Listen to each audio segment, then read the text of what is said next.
اس لیے شاید بسیں بھی نہیں چل رہی تھی۔ وہ ماحول اندھیرے اور بارش سے بے خوف چلتا رہا، مگر اس نے احتیاطاً جیپ کی رفتار کم کر دی تھی۔ کئی بار اس کو شک گزرا سڑک پر کوئی کھڑا ہے، کئی بار جیپ کی تیز روشنی میں اسے کوئی چیز بھاگتی ہوئی محسوس ہوئی۔ ہر بار وہ سوچ لیتا کہ کوئی جنگلی جانور ہوگا، اور پھر آخر سرپا موڑ قریب آ گیا۔ آدھا میل دور سے ہی خطرے کی وارننگ کے نشانات نظر آنے لگے۔ دلیپ کا دل دھک دھک کرنے لگا۔ اب اس کے امتحان کا وقت آ گیا تھا۔ اس وقت اس کے ذہن میں ایک ہی سوال تھا، کیا وہ بدروح یا پتنی مجھے ملے گی؟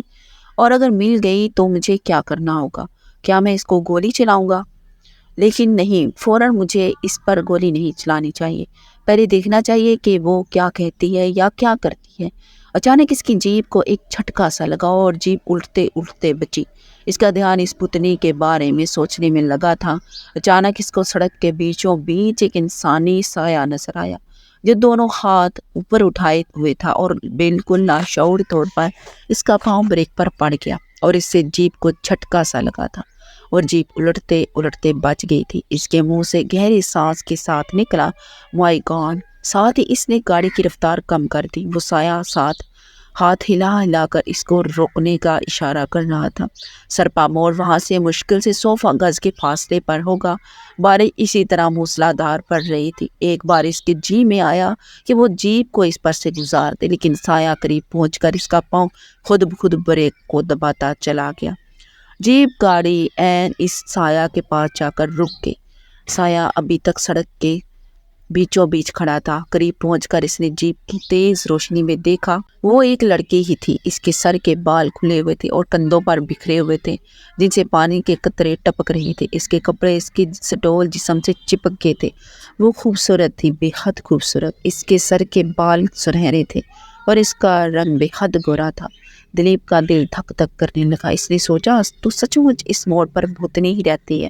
یہ سوچتے ہوئے اس نے آہستہ سے ایک ہاتھ سے اپنا ریوالور ہولسٹر سے نکال کر اپنی گود میں رکھ لیا۔ جیپ رکتے ہی وہ لڑکی کھڑکی میں آئی اور بولی، معاف کیجیے، بارش بہت تیز ہے اور میری گاڑی خراب ہو گئی ہے، کیا آپ میری مدد کر سکتے ہیں؟ دلیپ نے ٹارچ اٹھا کر روشنی لڑکی کے منہ پر ڈالی۔ اب اس نے دیکھا کہ اس کی پلکیں بھی سنہری تھی اور آنکھوں کا رنگ شربتی تھا۔ وہ ہندوستانی سے پوری انگریز لڑکی لگ رہی تھی، مگر اس کے جسم پر لباس ہندوستانی ہی تھا۔ لباس بھیگ کر لڑکی کے جسم سے چپک گیا تھا۔ وہ یقین سے نہیں کہہ سکتا تھا کہ یہ لباس کیا تھا، ساڑی، لہنگا یا غرارہ۔ پھر اس نے سوچا کہ وہ منع کر دے، لیکن وہ اسی سے تو ملنے آیا تھا، اس لیے اس نے اس سے پوچھا، آپ کی گاڑی کہاں ہے؟ میں پیچھے چھوڑ آئی ہوں۔ میں نے سوچا تھا پیدل ہی گاؤں تک پہنچ جاؤں گی، لیکن اچانک بارش تیز ہو گئی۔ دلیپ سوچ میں پڑ گیا کہ کیا جواب دے۔ لڑکی نے اس کو خاموش دیکھ کر کہا، میری مدد کیجیے، مجھ سے ڈریے نہیں، میں کوئی بھوت نہیں۔ دلیپ نے مسکرانے کی کوشش کرتے ہوئے کہا، اگر آپ بھوت بھی ہیں تو بھی میں آپ سے خوفزدہ نہیں، تو آپ میری مدد کرنے کو تیار ہیں؟ جی ہاں، آپ بیٹھ سکتی ہیں، شکریہ۔ یہ کہہ کر لڑکی نے پہلے اگلی سیٹ پر بیٹھنا چاہا، لیکن پھر رک کر پچھلی سیٹ پر بیٹھ گئی اور بولی، میں آگے اس لیے نہیں بیٹھی کہ میرے کپڑے گیلے ہیں، آپ بھی بھیگ جاتے۔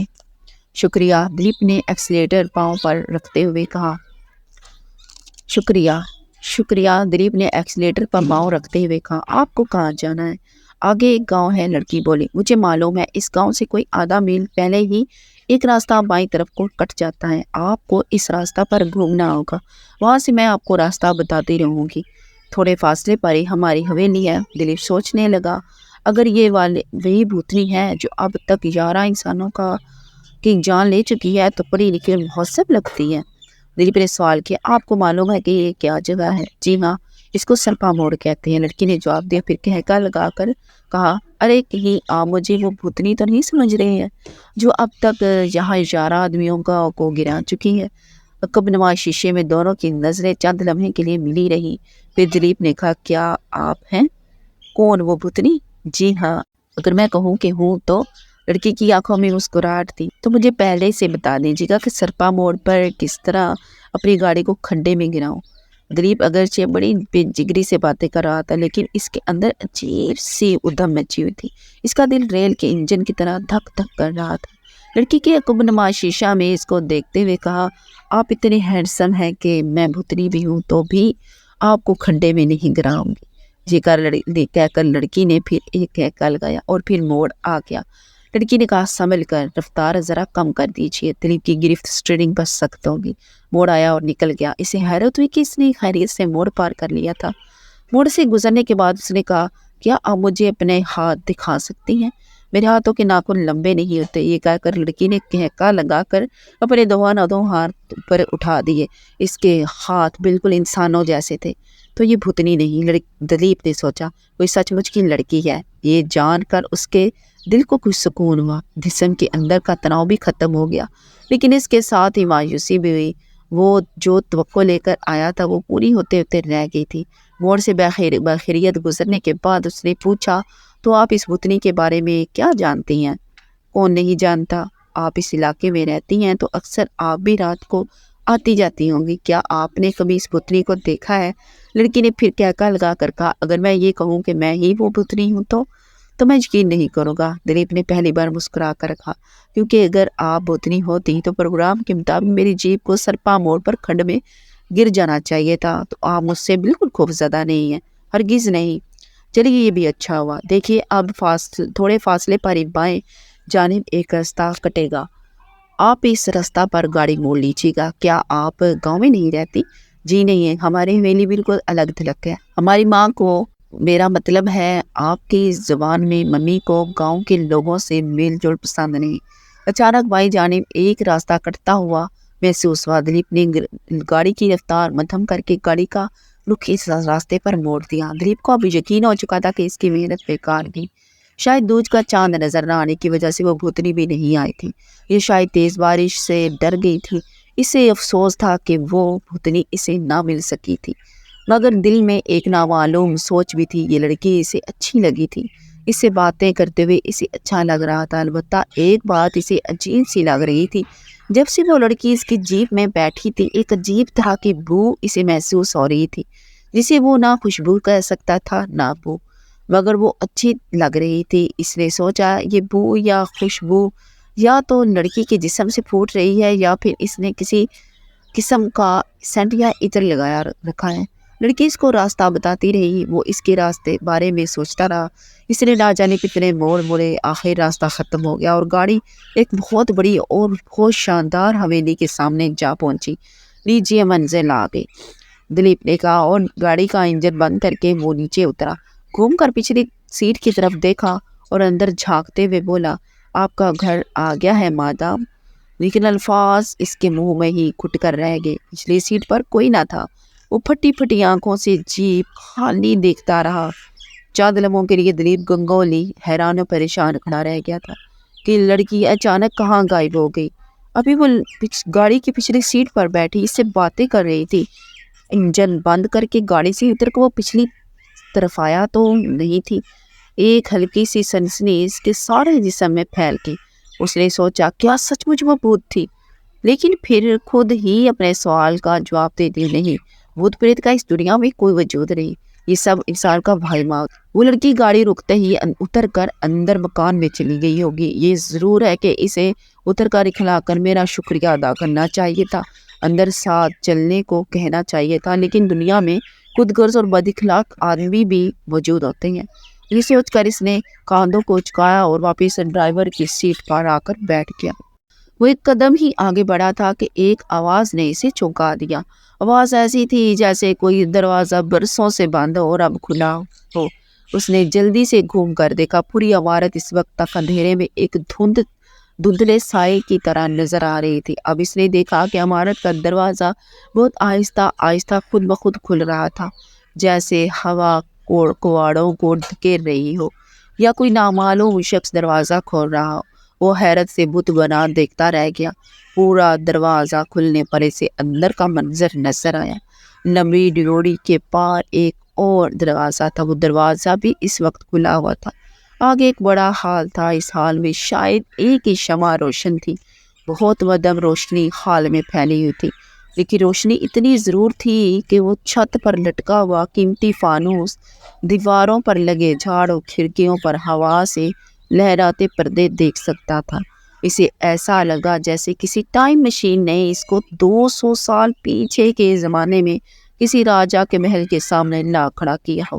اسے حیرت ہوئی، پکے پہاڑی کے اس غیر آباد علاقہ میں ایسا خوبصورت محل ہے اور کبھی کسی نے اس جگہ کے بارے میں ذکر نہیں کیا۔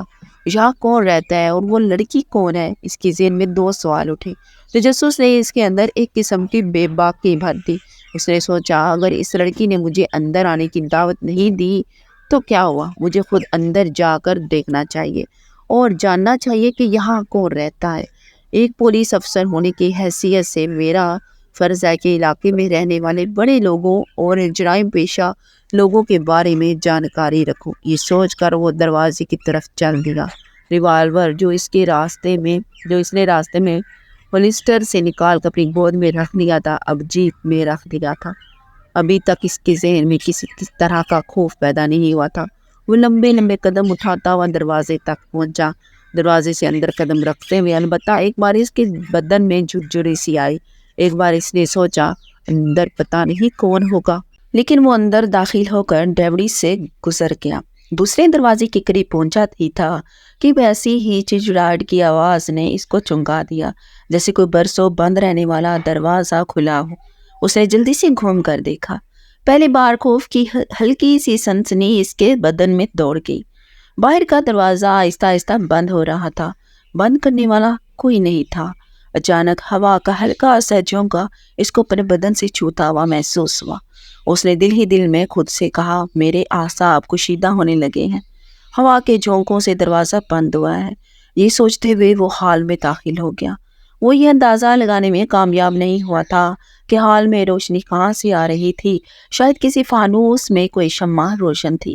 سارا ہال پرانے انداز کے فرنیچر سے سجا ہوا تھا۔ فرش پر قالین تھا۔ ایک طرف لمبی چوڑی میز کے گرد کرسیاں بچھی ہوئی تھی۔ دیواروں پر ہاتھ کی بنائی ہوئی تصویریں ٹنگی تھی۔ یہ تصویریں راجاؤں، راجکماروں اور رانیوں کی لگتی تھیں۔ وہ آگے بڑھ کر ان تصویروں کو دیکھنے لگا۔ روشنی اگرچہ مدھم تھی لیکن اتنی ضرور تھی کہ وہ تصویروں کے چہرے دیکھ سکتا تھا۔ ان تصویروں میں جتنے مردوں کی تصویریں تھیں وہ سب پرانے زمانے کے راجاؤں جیسے لباس پہنے ہوئے تھے۔ وہ سب کے ہاتھوں میں تلواریں تھیں اور سروں پر تاج تھے، اور عورتیں رانیوں کی لباس میں ملبوس تھیں، زیوروں سے سجی ہوئی تھیں۔ ہال کے دیواروں پر چاروں طرف تصویریں ہی تصویریں تھیں۔ دلیپ نے سوچا شاید اس مکان کے آباء و اجداد کی تصویریں ہیں۔ اچانک چلتے چلتے دلیپ کے قدم رک گئے اور اسے ایسا لگا جیسے کسی نے اس کے دل کی دھڑکن روک دی ہو۔ اس کے منہ سے ایک گہرے سانس کے ساتھ نکلا یہ تو اسی کی تصویر ہے۔ اس تصویر میں وہی لڑکی تھی جو ابھی ابھی اس کی گاڑی میں اس کے ساتھ آئی تھی اور اچانک غائب ہو گئی تھی۔ تصویر میں بھی وہ بھی رانیوں جیسا ہی لباس پہنے ہوئے تھی۔ وہ حیرت سے کھڑا اس تصویر کو دیکھ ہی رہا تھا کہ اچانک سارے حال میں اندھیرا چھا گیا۔ ہوا کا ایک تیز جھونکا اس کے بدن میں کپ کپی پیدا کرتا ہوا گزر گیا۔ اس نے سوچا شاید ہوا سے شمع بجھ گئی ہے، لیکن اس کے فوراً بعد ایسا محسوس ہوا جیسے حال میں طوفان آ گیا ہو۔ دسیوں چمگادڑیں جیسے ادھر ادھر پھڑپھڑانے لگی۔ کئی بار اسے ایسا لگا جیسے ابھی کوئی چمگادڑ اس کے چہرے سے چمٹ جائے گی۔ ان کے پروں سے حرکت میں آنے والی ہوا کو وہ اپنے چہرے پر محسوس کر رہا تھا۔ ایک بار پھر خوف کی جھرجھری اس کے سارے جسم میں دوڑ گئی۔ اس نے سوچا کہ وہ باہر بھاگ جائے، لیکن اندھیرے میں دروازہ تلاش کرنا مشکل تھا۔ اس وقت سچ مچ اتنا گہرا اندھیرا تھا کہ وہ ہاتھ سے چھو کر اندھیرے کو محسوس کر سکتا تھا۔ دوسرا اسے ڈر تھا اپنی جگہ سے حرکت کرنے پر کہیں واقعی کوئی چمگادڑ اس کے چہرے پر آ کر نہ چمٹ جائے۔ اس تصور سے ہی اس کی رگوں میں کرکراہٹ جیسی کوئی شے دوڑ گئی۔ نہ جانے یہ اس پر خوف کا اثر تھا یا اس کی سمجھداری تھی کہ وہ اپنی جگہ ساکت کھڑا رہا۔ اس نے کتنی دیر چمگادڑیں اس کے گرد پھڑپھڑاتی رہیں اور اڑتی رہیں، لیکن کوئی اس کے بدن سے نہ ٹکرائی۔ کئی بار ایسا لگا کہ کوئی چمگادڑ اس کے جسم سے اس کے چہرے کے بالکل قریب آئی اور پھر اچانک اپنا راستہ موڑ کر دور ہٹ گئی ہے۔ اسے وقت اس کو احساس نہ رہا تھا، خدا جانے چند منٹ گزرے تھے یا ایک گھنٹہ۔ اچانک پھر ویسی دروازہ کھلنے کی آواز آئی۔ اس بار آواز اوپر کی منزل سے آئی تھی۔ اس سے پہلے مدم روشنی میں وہ دیکھ چکا تھا کہ ہال کے کونے سے ایک زینہ اوپر جاتا ہے۔ آواز کے ساتھ ہی اوپر کسی کمرے میں روشنی ہوئی۔ اس روشنی سے ہال کا گہرا اندھیرا کسی حد تک کم ہو گیا، اور اس روشنی کے ساتھ ہی اچانک وہ چمگادڑیں غائب ہو گئی۔ پتہ نہیں ڈر کر بھاگ گئیں یا دیواروں سے چمٹ گئیں۔ اب وہ پھر سے ہال میں رکھے فرنیچر کو دیکھ رہا تھا۔ روشنی اس قدر کم تھی کہ اس بار وہ ان چہروں کے سائے بھی محسوس کر سکتا تھا۔ اس نے سوچا ضرور اوپر کوئی ہے، شاید وہی لڑکی۔ یہ سوچ کر خود بخود اس کے قدم زینے کی جانب اٹھ گئے۔ وہ بھوت پریت کو نہیں مانتا تھا، وہ خوفزدہ بھی نہیں تھا، پھر بھی اسے یہ احساس ضرور ہو گیا تھا کہ اس مکان میں سب کچھ نارمل نہیں ہے، کچھ نہ کچھ گڑبڑ ضرور ہے جسے وہ سمجھ نہیں پا رہا تھا۔ زینا پر قدم رکھتے ہوئے اس نے ایک بار پھر اپنا ریوالور ہاتھ میں لے لیا۔